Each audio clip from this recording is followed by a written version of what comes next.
This video is sponsored by Gallery Donna McCain. Star Wars Rise of Skywalker has been met with mixed reviews from critics and audiences alike. But if anything, actual movie-going audiences appears to be much more forgiving of the movie's flaws than the professional critics have been. Not only is this the polar opposite of what happened with The Last Jedi, it would appear Rise of Skywalker's numerous slights against The Last Jedi may be the very reason why. And honestly, I find some of the defense put forward for The Last Jedi to be pretty hollow. In this editorial then, I'll first go through some select articles which praise The Last Jedi, while condemning the makers of Rise of Skywalker for submitting to what they see as a small minority of toxic fans. Before arguing why, in my opinion, those who scream the loudest that fans are toxic are in reality themselves the toxic ones. Wherever your sympathies may sway in this debate, you are about to be exposed to the arguments of the other side, which many will find to be both unsettling and disturbing. So, before moving on, let's take a deep breath, wind down, and consider what would Yoda, the teacher of Luke Skywalker, do. Because we could all do with a reminder of Yoda in our life, and courtesy of this video's sponsor, Gallery Donna McCain, we are about to present you with a very exclusive means of obtaining just that. In the piece titled Master Yoda, artist Donna McCain has made a unique painting which stands for our higher self and for mastery over the creative power and the power of thought that resides within us. This is no mass-produced print, but a unique work of art. There is only one, and now the artist is willing to part with it to the right buyer. If you feel you are the right buyer, and if you value art or truly unique collectibles, you should, then you can find more information in the link to Gallery Donna McCain below.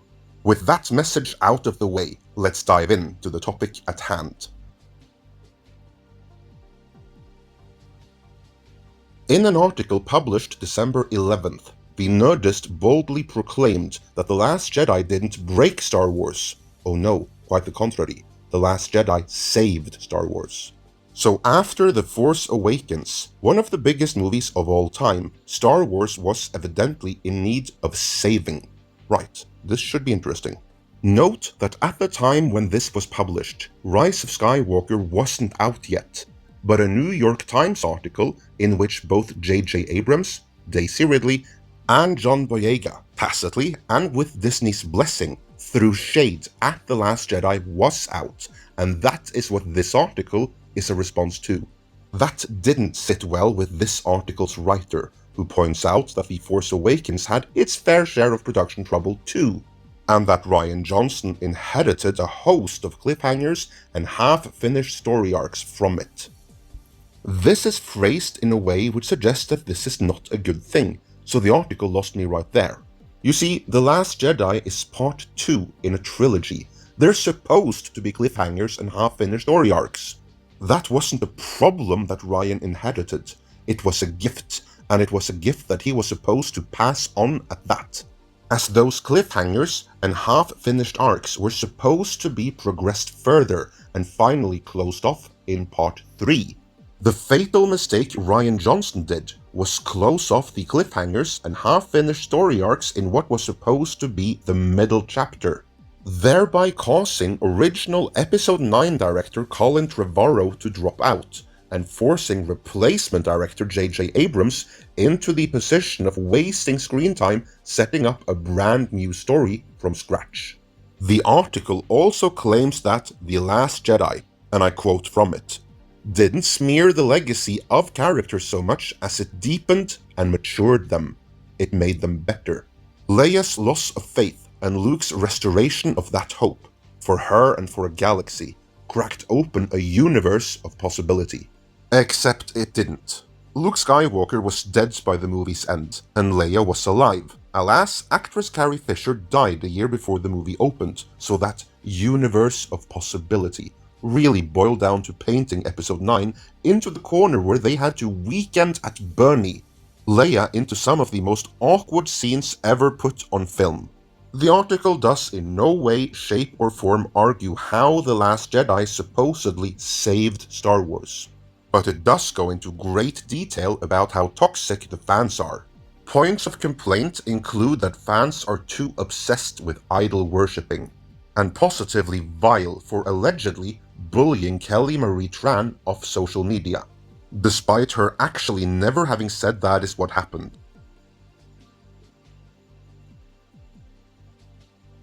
Rian Johnson himself is very clear that fans must not be given what they want. In the Swings and Miss podcast, he said, "I think approaching any creative process with the goal of making subsects of fandom happy would be a mistake that would lead to probably the exact opposite result. Even my experience as a fan, if I'm coming into something, even if it's something that I think I want, if I see exactly what I think I want on the screen, it's like, oh, okay. It might make me smile and make me feel neutral about the thing, and I won't really think about it afterwards. But that's not really going to satisfy me." So, in other words, subversion for the sake of subversion is far more satisfying according to Rian Johnson, and many agree with him. Time magazine took it even one step further, as they find it, wait for the ideologically charged keyword, problematic that Rise of Skywalker retcons The Last Jedi. This article makes it clear it was awesome that Rian Johnson's inventive The Last Jedi questioned why fans and directors worship at the altar of old IP, instead of forging ahead with something new. That is in and of its own not an unfair question, but there is a time and a place for everything, and I am certainly of the opinion that within the context of an old IP that people are actually paying to see is not the time or the place to ask it. Original movies, non-IP based movies, are where questions like that are best asked. I wonder how the hell that slipped past Bob Iger. Be that as it may, the article goes on to state that Johnson's thesis, "Let the past die, kill it if you have to," offered a way forward for films too often bogged down by their predecessors, but that it for some strange reason proved rather unpopular with what they refer to as a small but loud contingent of fans who have put quite a bit of time and energy into their worship of what came before.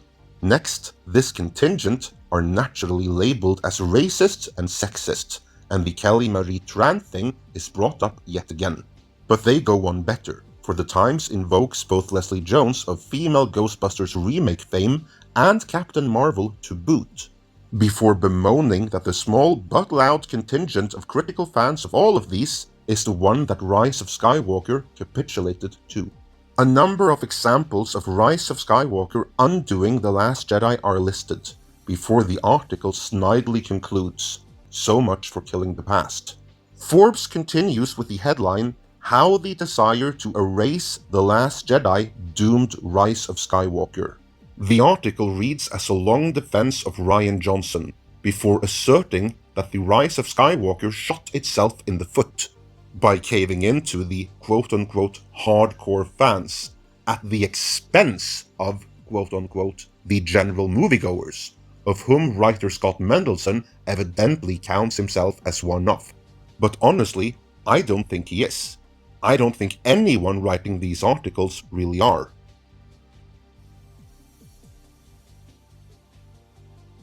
For all the praise The Last Jedi is getting, one fact is conveniently left out.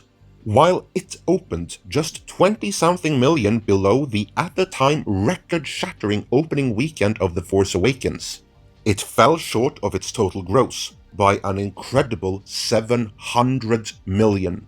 What those numbers mean is audiences left The Force Awakens wanting more, hence The Last Jedi opened huge. But The Last Jedi never saw anywhere near the repeat viewings The Force Awakens did. Instead, the general audience saw it once or twice and decided, nah, I'm good, no more. Fuck this shit, I'm out. It wasn't just a subset of racist or misogynist fans who stopped showing up. It was the general audience. Here's the thing, if you do it right, there is no discrepancy between what the general audience likes and what the hardcore fans like. Quite the contrary.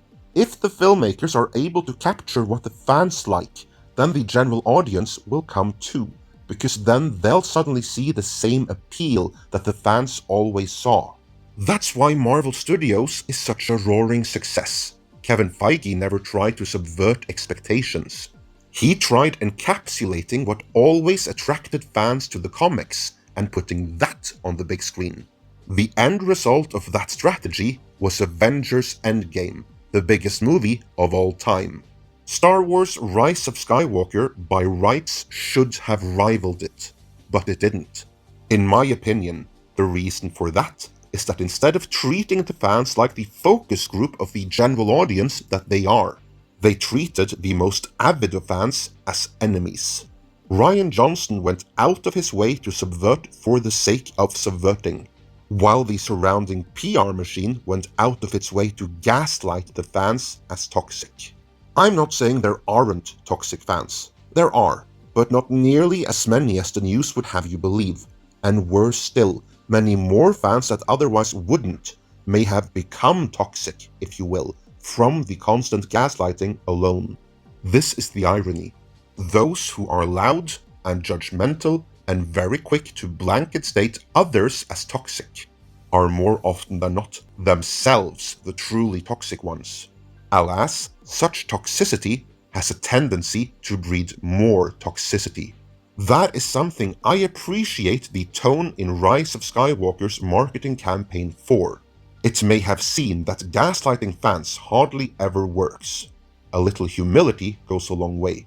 Granted, the wounds run deep where Star Wars is concerned, but they can still change things for next time around, and will always have the Mandalorian with Baby Yoda. Speaking of which, be sure to check out the website of this video's sponsor, Gallery Donna McCain, for further details about obtaining Master Yoda, and let me know your thoughts on all of this in the comments.